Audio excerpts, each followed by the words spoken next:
Good morning from Panhandle Outdoors, America's only daily outdoor TV show. Your source for fishing, hunting, and information for folks who enjoy the great outdoors. Now sit back, relax. It's Panhandle Outdoors. Good morning, folks. Welcome to Panhandle Outdoors. I'm Winston Chester. Glad you're here with us on this Wednesday morning, June the 16th. June's halfway over with. It's hard to believe. So you haven't fished June, you better get out there and get it done. Weather brought to us today by Drew Pollard, Gulf Coast Air Conditioning up there in Southport. Sure hope you enjoyed yesterday's video on the red snapper trip. We had a wonderful time. You can see the quality of fish we caught. And as I said the other day, it was a perfect trip. And I don't like perfect trips because you just don't get to go on that many perfect trips. And it's downhill after the perfect trip, but it was just a wonderful time. And thank you, Captain Billy Archer, on the Seminole wind, which ironically now, that's Mike Miller's very first boat he ever built. And it's so neat that Mike Miller's boat ends up with on Seminole wind, that's been renamed Seminole wind. So let's get on moving on. 87 is going to be high, 74 low. Water temperature 85 at the end of the pier. I do not have the river readings brought to us by Mountain Dew. We just don't have them today. I'll get them tomorrow, but it's still going to be a good situation on the rivers, especially coming up for the weekend, but we'll talk about that a lot tomorrow. Tide chart brought to us by Kent Forest Lawn. Good, strong tides. Looking at high tide at 105 this morning, and low is going to be dropping out to about 11 o'clock this morning, and then it's going to start coming in. So you're going to have a really good situation if you like to fish outgoing tide or incoming tide. You're going to have both of them today pretty strong, okay? Let's take a break. We got a special guest here. We're going to take a break, come back with our special guest.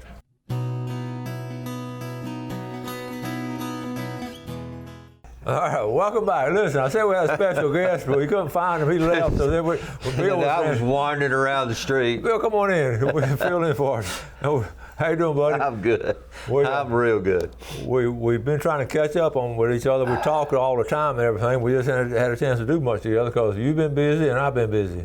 Yeah, very busy, very busy. Not fishing as much as I'd like to, but fishing's hot right now. I mean, we're coming off a strong pompano run. Yeah. And there's still some stragglers out there, but trout right now, I mean, if you're talking inshore, trout right now, I mean, there's some of the biggest trout we've caught. Well, some other people have caught them. It's incredible the size of trout that we're getting. On last Friday's fishing report, I was talking about the big brim in June, right, and the big trout.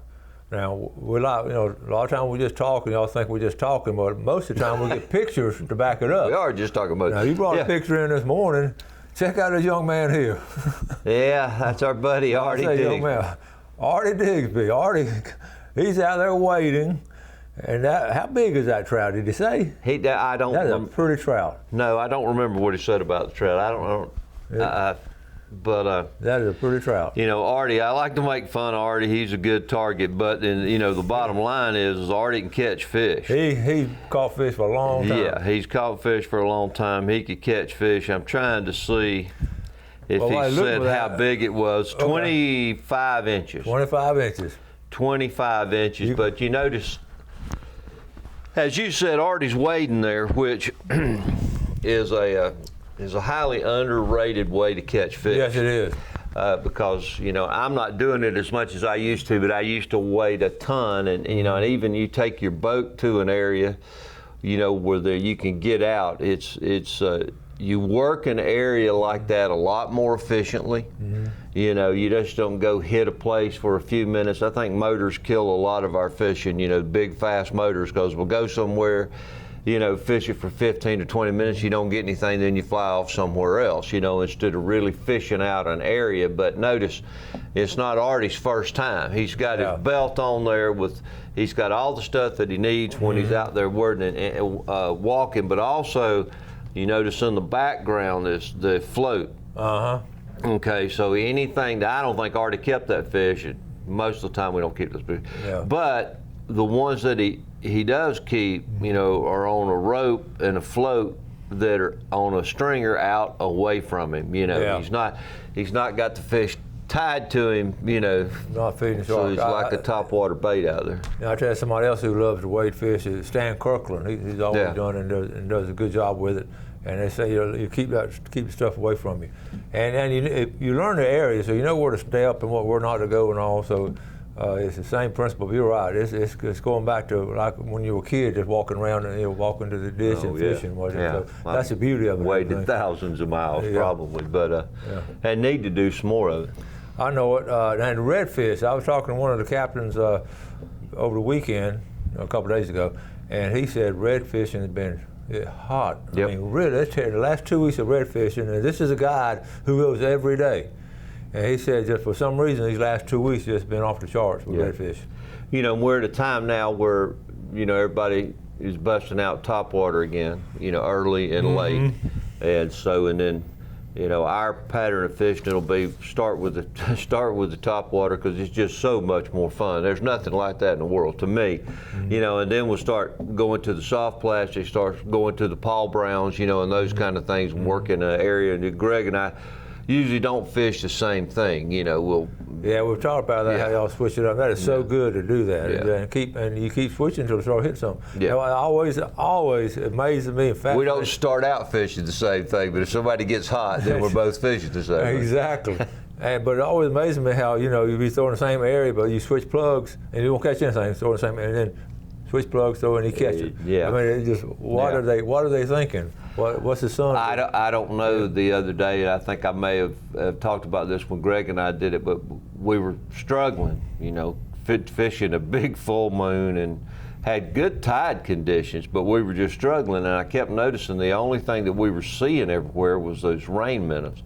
And I happened to have a Rapala in there that was about, you know, finger size, that was thin, that looked like a rain minnow, you know, and I probably saw this in some sale bin somewhere for $1 or 50 cents, and I picked it up, and I don't know how long it's been in the bag, but I put that on, and I'm not kidding. The first 2 or 3 casts in a row, I caught trout. Now they weren't monsters, but you know, that's what they're eating. You know, that's what's there. That's what they're eating. So that's right. All right, we're going to take a quick break, and we'll be right back.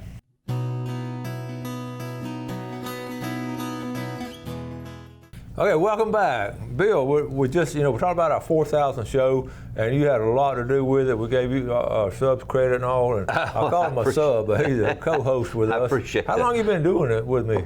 You remember? But it's been over 10 years. Been well over 10 years. And I'll tell you something, it's just Bill has always been so dependable, and I appreciate him so much. If sometimes I had to go out of town and do things, and I take care of it. Now, the only time, if he's in town, he's going 1 or 2 times we've been out of town at the same time. Yeah, sure. Sometimes we got to do things, but I appreciate getting a lot of comments on that red snapper trip yesterday. One of the boys said, "What's old Bill Allen doing?" You know, I said he's sleeping probably. I've said this a lot. I run into everywhere I go. Somebody comes up and has something nice to say about the show, and you know, it's really nice to hear from people, you know, that are out there, and because, you know, we're just sitting here, we don't know if anybody else is watching this or not. I mean, I know they are because, you know, but I'm just saying, it just everywhere I go, people come up, and, you know, and we had a gentleman when I was talking about that gulp when I was on the show, when you and I did the show, and I'd switch back to that gulp because of all the wind and being able to throw it further. And then, you know, when a guy emailed and wanted a little more, you know, I sent some pictures of it and some description and things like that, which is fine. And anybody that's got any questions about what we say or what I say or Greg or anybody, if you email them to Winston, you know, we'll be happy. Or just something you want to hear about more, you know. We just keep it informed and entertained. Okay, look, speaking of pictures, I throwing some stuff together last night to be interested to you and I for sure, and hopefully a lot of folks. And this picture here, let's put it in perspective. This is what you call it. This is the old Victory Bridge, okay? And we're going to show you. Okay, we're going to show you the flood stages. That's a lot of water. We're going to start down the bottom. Okay, that's a marker. That's the 66 flood stage. See that line there? Okay, and then go up. The next one right there in March of 1990, it got up to, now this up at the Chattahoochee Dam, 74, upper end of Chattahoochee, 74.5. Then in 98, 76.5. And folks, in 1925, it was 76.6. Now this is Army Corps of Engineers marking. And then in 94, 78, I look back in March of 1920. That's a lot of 79.6. So you can see that to keep a record of the flood stages on the Apalachicola River. And we were talking about the benefits. I know it does a lot of damage and all, but people are now more or less prepared. In the early days, they were not prepared for it. Right. But now they are. But there's a lot of benefits from the river flooding. Sure. I know it gets up in the floodplain and then starts coming back down, and those fish just start eating all that stuff. They just get big. Yeah, they do. You know, I mean, it can be devastating. Of course, at the same time, it's God's way of flushing things out in there, cleaning it out. Right. You know, all you guys know that those fish that spend all that time up in the woods, you know, that's true. Eating where they normally wouldn't be. You know, the brim will get big. They get big, and eventually they're going to come back out. That water's coming down. You know. That's right. And speaking of big brim, I got this picture here. Jeff Carroll. Okay, Trina caught this. Jeff's still taking pictures. Look at that. That's the size of brim been coming out of the, and they're down there coming out of Howard Creek. Do you recognize that tree over there to the left? Okay, we got that one. You know, I could probably come close. Bill should probably tell you exactly where that is. Well, good job, Jeff Carroll, the Carroll family up there in Prosperity. Oh, son. How about Bill Buchanan here? He is a fine fisherman. He catches, that's the size of red snapper people bringing home. He went out the other day. He watched the show every morning, and the Buchanan family over there in West Bay. Yeah, I grew up with a couple of those guys. Hunting a lot and of fishing. folks. Okay. And exciting news, the first tagged redfish was caught. It was caught down there in South Florida. I called it South Florida. Yeah. Where does it say it was called? Tagged redfish. Fort Pierce. There you go, Fort Pierce. And so that guy right there got it, and that's a nice redfish. Hey, listen, you need to sign up for that star tournament. Ain't that the truth? You don't win if you're not signed up. You know, and you never know where you're going to find them. And they put those tagged fish out all over the state. I know it. And we signed up, and I also signed up my grandson. So I know there's some in San Andrew Bay system. I know that for a fact. Absolutely. And I'll tell you exactly where they are. They're in East Bay, North Bay, and West Bay. Somewhere There's some in that out there vicinity. off Beach Drive. So in that vicinity. Choctaw Bay. There were a guy caught. Was one of the first ones caught recently. I mean, before, I think the year before. The first one caught was up here, was in Choctaw Bay. So that's some good prizes and all. Have you talked to any, we've been jumping freshwater, saltwater, which is what we're doing in the Panhandle. Here's a perfect example. Yesterday we had a red snapper video. Tomorrow's going to be the brim fishing. Snapper are unbelievable. Yes, yeah, it is. And tomorrow's show is going to be freshwater with that trip I took with Carl Andrews, catching all those brim in one spot. So that's the beauty of this week. It sort of epitomizes everything. We sort of bookended on this show. That's why I want to have you in here. We've got some good situations coming up as far as we've got the Gallowappi tournament was this past week. Then we got some tournaments coming up this summer. Mm-hmm. So that's going to be good. First weekend of August is down in Carabel, a Sea-Quarter tournament. They've given over $1 million, donated $1 million to leukemia research. Yeah, we're talking about all good things. That's so wonderful. Yeah. What a great thing. And I haven't fished in it, but I've been over there, for the tournament. And when you hear about whatever kind of tournament it is, that's a great place to go and hang out, wait for the weigh-in to come in. Listen to people talk, and you see what they're fishing with, and learn. You can learn by going to these tournaments. And hear the stories. The story's amazing. Here, okay. I want to show you a picture. Redfish has been on fire. But look at how calm the water's been a lot. Yeah. Okay. I got one more picture to show you. This is St. Joe Bay during scallop season. Yeah, that's about right. Not really. Again, this is Crab Island, but I was looking at it last night. We showed this picture before. Bill, I was looking at it last night and thinking about, the motel they're putting up in St. Joe. It would be on a matter of time before it would be scalloping like this. in St. Joe Bay. I hate it, but it's gonna happen. It's not far from there now. This is Crab Island. We were talking about that with FWC on Monday's show. This is where they did their BUI detail, because obviously a lot of those people, they're not, they're not fishing, I don't think. So No. anyway, but you can see that channel up here in the top. That's really a good place. We're looking from the bridge towards Saltatcha Bay. Look at the traffic there. Yeah, but look at all the skis and all. We don't, we love this area and all, but we don't want to be another Destin or Navarre Beach. We really don't. Not with the traffic like that.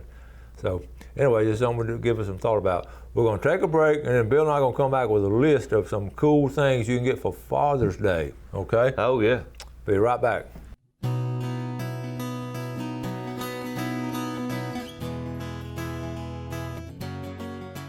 Welcome back. Sitting with my sidekick, Bill Allen. We've done a lot of stuff outdoors together, and just glad to have him come on with us and all. And I always appreciate him being there. Fished and hunted, and even played softball together 100 I years know. ago. I was on my last leg. He was up there swinging away, and I was like, okay, I'll bat this time. Anyway, all right, here at Fishing Game Time, Blue Water Outriggers, 4:35 to 6:35, and 4:59 to 6:59 tonight. I don't know if y'all remember. We don't have time to get into it because all kind of detail. Bill Allen was a All-American catcher at Bay High School. He was. Nobody remembers. State runners-up, and high school legitimate All-American. Okay, let's talk about Father's Day. We all fathers and all that, and we got outdoor gifts that a lot of people are thinking of ideas. And first thing I always going to throw out at them is the Panhandle Outdoor Shop. The shirts, the caps, all kind of stuff. Travis, the shop is doing good. People are ordering stuff from the shop. We've got Jeff's tape on there. We're coming up Mike Edwards. We're putting Mike Edwards hand-carved fishing lures on there. They're coming on down the line. We've sold, look at this decal. Well, you've seen this decal right here. It is sold out. I ordered another 100 2 days ago. A couple days ago, ordered another 100. So any kind of Panhandle Outdoor paraphernalia is good. Yeah, I get asked about them all the time. You just go to the website, call them. Okay. So I wrote down 10 items. I don't know if we get through all of them. Number 2, we're talking about a headlamp. Those really nice, headlamps are not the ones we used to have. These new ones are cool. You can just about run Bill's got one you can run the boat with, at night when you're looking for, we're running trot lines or whatever. Yep, so that's a good idea there. Number 3, outdoor shoes. Just different kind of, fishing boat shoes or wading shoes or some kind of. They make these sandals now that I was the other day on the red snapper trip. I wasn't comfortable in some closed-toed shoes, and some of the guys had on these like really nice sandals, fishing sandals. Yeah, they're not like they used to be. They're non-marking, but they do offer some support. That's right. And especially, I don't wear them anymore. My ankles aren't good enough to do that, or knees, but these tennis shoe kind that are, the tops are mesh, you can get them wet and things like that. They're just a lot easier on your back. When you get old, they're a lot easier on your back and stand. I'm standing fishing the whole time. So. Okay, number 4, I always put this. It's always in my top 10. Makes it every time. Rod and reel.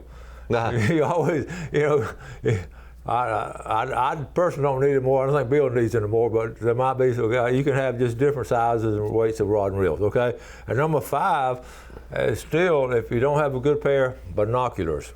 I use mine on a regular basis. Sometimes I'm looking at an animal, sometimes something out there, distance. The other day, there was a guy walking way down the road. I just looked out and said, I checked him out. So, well, and also if you're fishing an area, and you want to, before you run down there, see if there's anybody else maybe that you can't see with the naked eye, if they're already, it could save you some gas that way to find out if anybody's already there. That's right.